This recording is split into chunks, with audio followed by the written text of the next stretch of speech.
This is crab position breathing, and the purpose of this activity is to expand the upper chest with air, getting the arms behind the body. And this will help with things like forward head posture and also getting the shoulders in a nice retracted position to further open up the chest. So to start here, we want to just get in a crab position, just like you did in elementary school PE. And then you want to place a foam roller or a ball. It doesn't really matter what you use as long as you're keeping your knees in line with your toes. And then, Kyle, I'm gonna have you dig your heels down into the floor, and that'll help you recruit a little bit of your hamstrings as you do a slight posterior pelvic tilt. Very nice. And now push into the ground with your palms and slightly get your hips off of the floor. Really nice. So now the shoulders are back.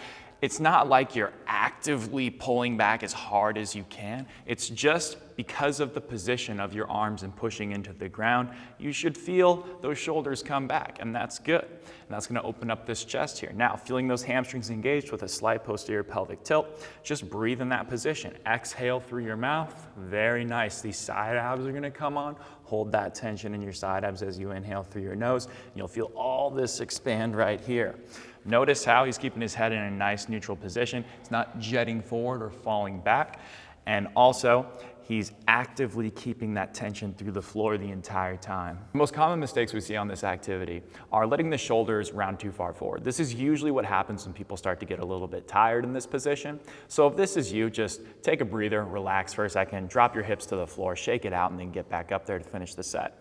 Also, this can sometimes be coupled with excessively locking out the elbows and hyperextending the elbows, and this creates a very, very basically tight strategy in our body, and then we're not able to get the expansion in our chest. When we lock our elbows really hard, we're much more likely to engage the muscles of our chest, and muscles in our back we don't necessarily want to engage at this point. So just make sure there's a very soft bend in the elbows when you hold this position.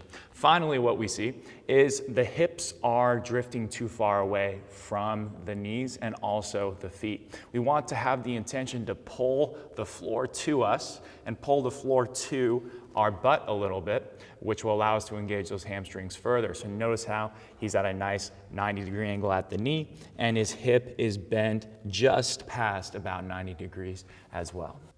If you're experiencing issues with your wrist in this position, that's not necessarily uncommon, but there's a couple of things we can do to help with that and help alleviate some of that tension or tightness. The first thing you can do, and the most basic solution, would probably be just find a couple of thin books, some magazines, a couple of small weight plates right here. Place them underneath the rear part of your palm right here. If that doesn't get the job done for you, the other thing you can do is simply just turn your hands away from your body a little bit. What that helps accomplish is just taking a little bit of stress off of the inner edge of the wrist there, and that'll allow you to still go through the position effectively. Just over time, seek to get the hands to turn in more and more as you progress in your ability to do this exercise.